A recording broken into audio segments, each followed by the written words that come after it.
இந்த மாதிரி நான் வீடியோஸ்லாம் ஷூட் பண்ணும்போது ரியலி ஒவ்வொரு வாட்டியும் நான் நினைக்கிறது ஒரே விஷயம் தான், இதுதான் லாஸ்ட் வீடியோவாக இருக்கணும், இனிமேல் இந்த மாதிரியான வீடியோஸ் ஷூட் பண்ணுற சுச்சுவேஷன் வரக்கூடாது அப்படின்னு நினச்சி தான் ஒவ்வொரு தடவையும் இந்த மாதிரியான வீடியோஸ் ஷூட் பண்ணுறேன். பட் மறுபடியும் அதுவும் இப்போல்லாம் அதிகமாக இதை பற்றி பேச வேண்டிய சுச்சுவேஷனை க்ரியேட் பண்ணிகிட்டே இருக்கிறாங்க நம்மளை சுற்றி இருக்கிறவங்க. Coming to the point, Krishnagiri district பர்கூரில் நடந்த அந்த இன்சிடெண்ட்டை பற்றி தான் பேச போனேன். இப்போது சிவராமன் போலி NCC ஆஃபீஸர், அவர் இன்றைக்கி உயிரோட இல்லை. அவர் என்ன அந்த நாய் இன்றைக்கி உயிரோட இல்லை, சாக வேண்டிய நாய் தான், அது சாக வேண்டியவன் தான். அவனை பற்றி தான் இன்றைக்கி நம்ம பேச போகிறோம். சாரி, மரியாதை குறைவாக பேசியிருந்தா, பட் இவனுக்கெல்லாம் மரியாதை தர வேண்டிய அவசியம் இல்லைன்னு நான் நினைக்கிறேன். அதால் நீங்களும் தப்பாக எடுத்துக்க மாட்டீங்கன்னு எனக்கு புரியும், நம்புகிறேன். Okay, welcome to limelight media Tamil. நான் உங்கள் MKR.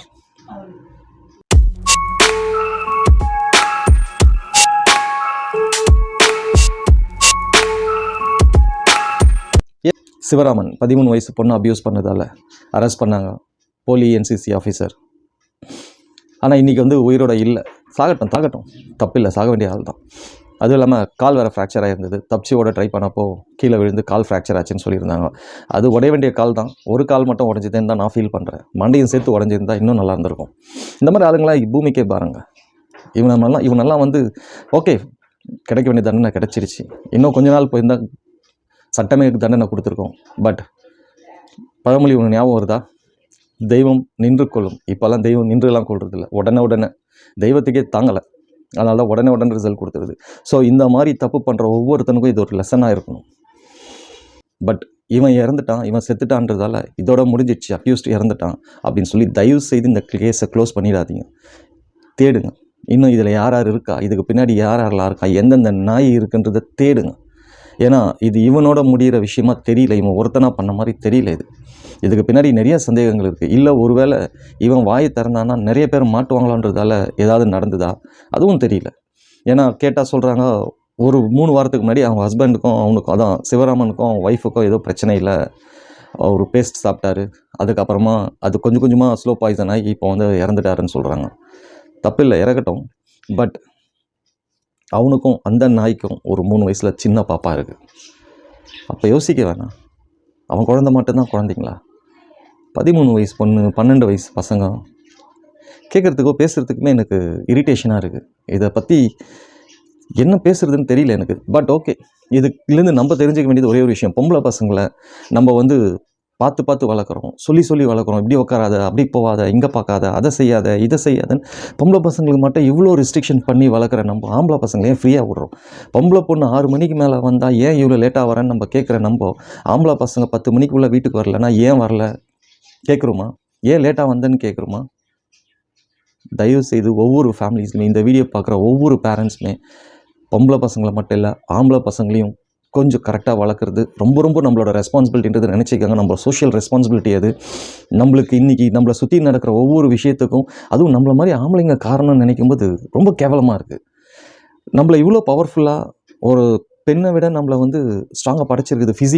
ஃபிசிக்கலி மென்டலிலாம் கேர்ள்ஸ் தான் ஸ்ட்ராங், அதில் எந்த மாற்று கருத்தும் இல்லை. பட் ஃபிசிக்கலி நம்ம அவங்களோட ஸ்ட்ராங்காக நம்மளை படைச்சிருக்கிறதே அவங்களுக்கு பாதுகாப்பாக இருக்கணும் தான். ஆனால் அவங்களுக்கு பாதுகாப்பாக இருக்க வேண்டிய நம்மளே இந்த மாதிரியான அப்யூஸ் பண்ணுறது, இந்த மாதிரியான காட்டுமிராண்டித்தனமாக இந்த மாதிரியான செயலை செய்கிறது எந்த விதத்தில் நியாயம்னு எனக்கு தெரியவே இல்லை. இதுக்கெல்லாம் வளர்ப்பு சரியில்லை. பேரண்ட்ஸ் கரெக்டாக வளர்த்துருந்தா, பேரண்ட்ஸ் சொல்லி கொடுத்து வளர்த்துருந்தா இன்றைக்கி இந்த நாய்ங்கள்லாம் இப்படி நடந்திருக்குமா?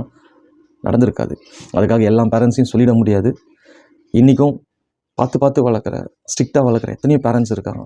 பட் விஜய் ஒரு படத்தில் சொல்லுவார், தான் பிள்ளைங்களை சரியாக வளர்க்காத ஒவ்வொரு தகப்பனும் குற்றவாளி தான். அது ஒருவேளை உண்மைன்னு கூட இப்போ தோணுது.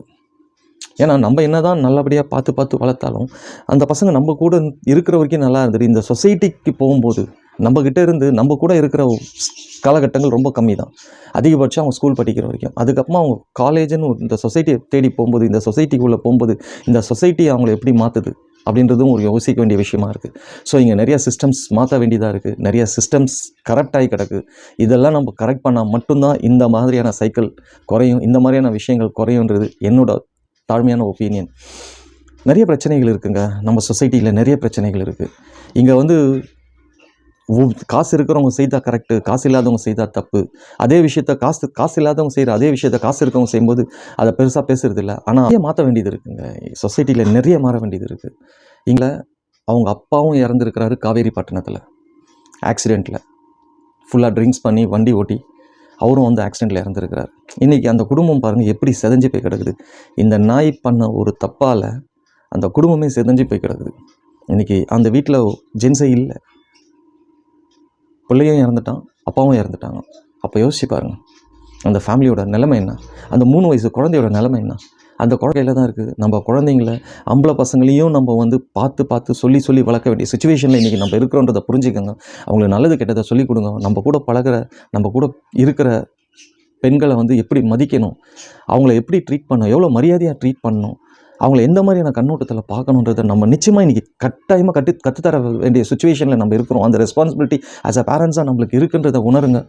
ஏன்னா போதும் இந்த மாதிரியான விஷயங்கள் வந்து இன்னமும் நம்ம வந்து பேரண்ட்ஸ் கொஞ்சமாவது ரெஸ்பான்சிபிலிட்டி எடுத்துக்கலைன்னா இன்றைக்கே எப்படின்னா இன்னும் போக எப்படி இருக்குன்றது யோசிச்சு பாருங்கள். ஸோ இது ஈவன் என்ன உள்பட ஒவ்வொரு பேரண்ட்ஸ்க்குமே இருக்கிற ஒரு ரெஸ்பான்சிபிலிட்டியாக நான் நினைக்கிறேன், நம்புகிறேன். நிச்சயமாக நம்ம ஒவ்வொருத்தருமே வந்து இதுக்கு இன்னும் கொஞ்சம் எஃபர்ட் போட்டு இன்னும் கொஞ்சம் பசங்களுக்கு நிறைய விஷயங்களை எஜுகேட் பண்ணுவோம். இத்தனை நாள் பொம்பளை பசங்களுக்கு கொடுத்த அதே அட்டென்ஷன் இனிமேல் ஆம்பளை பசங்களுக்கும் கொடுப்போன்றது நான் நம்புகிறேன். நிச்சயமாக நான் அதை செய்துட்ருக்கேன், செய்ய போகிறேன். நீங்களும் செய்தீங்கன்னா ரொம்ப ரொம்ப ஹெல்ப்ஃபுல்லாக இருக்கும் இந்த சொசைட்டிக்கு. ஏன்னா இனிமேல் இந்த மாதிரியான விஷயங்கள் நடக்காமல் இருக்கணும்னா வீட்டில் இருந்து தான் அது ஸ்டார்ட் ஆகணும். நம்மளோட நம்ம வளர்ப்பில் இருக்கிற சிஸ்டம் இதுதான் இந்த மாதிரியான குழந்தைங்களை வந்து ஆம்பளை குழந்தைங்களை வந்து ஒரு சிஸ்டமாக கொண்டு போக முடியும். ஸோ அதனால் தயவுசெய்து ஒவ்வொரு பேரண்ட்ஸுமே, இந்த வீடியோ பார்க்குற ஒவ்வொரு பேரண்ட்ஸுமே இனிமேல் நம்ம பொம்பளை பசங்களுக்கு கொடுக்குற அதே கண்காணிப்பை ஆம்பளை பசங்களுக்கும் கொடுக்கும். வேறு வழி இல்லை. இன்றைக்கி சுச்சுவேஷன் அப்படி மாறி இருக்குது. நம்ம ஆம்பளை பசங்க பேரண்ட்ஸ் வீட்டில் இருக்கிற வரைக்கும் தான் பேரண்ட்ஸால் பார்த்துக்க முடியும். வளர்க்கும் போது அவங்களுக்கு வந்து ஒரு டிசிப்ளின்டாகவும் ஒரு நல்லது கெட்டது சொல்லி வளர்க்க முடியும். பட் இந்த சொசைட்டிக்கு அந்த குழந்தைங்களை நம்ம ஒப்படைக்கும் போது ஒரு நல்ல பிள்ளைகளை தான் ஒவ்வொரு பேரண்ட்ஸும் ஒப்படைக்கிறாங்க. ஆனால் அந்த சொசைட்டிக்கு உள்ளே போகும்போது அங்கே நடக்கிற பிரச்சனைகள், அங்கே அவங்கள சுற்றி நடக்கிற விஷயங்கள், இதுவும் அவங்க மாறத்துக்கு இந்த மாதிரியான மிருகத்தனமாக மாறத்துக்கான ஒரு காரணமாக இருக்குதுன்றது என்னோடய ஒப்பீனியன். ஸோ இங்கே வீடும் மாறணும், நாடும் மாறணும். அப்போ தான் இந்த மாதிரியான பிரச்சனைகள் வராமல் தடுக்க முடியும். பார்ப்போம் இந்த கேஸ் இன்னும் எது வரைக்கும் கொண்டு போகிறாங்க. இது அக்யூஸ்ட் இறந்துட்டான்னு சொல்லிட்டு ஃபைலை க்ளோஸ் பண்ண போகிறாங்களா, இல்லை இன்னும் இதுக்கு பின்னாடி யாரெல்லாம் இருக்கிறான்னு கண்டுபிடிக்க போகிறாங்களான்றது தெரியல. பட் கண்டிப்பாக கவர்மெண்ட் அப்படி விடாதுன்றது நான் நம்புகிறேன்.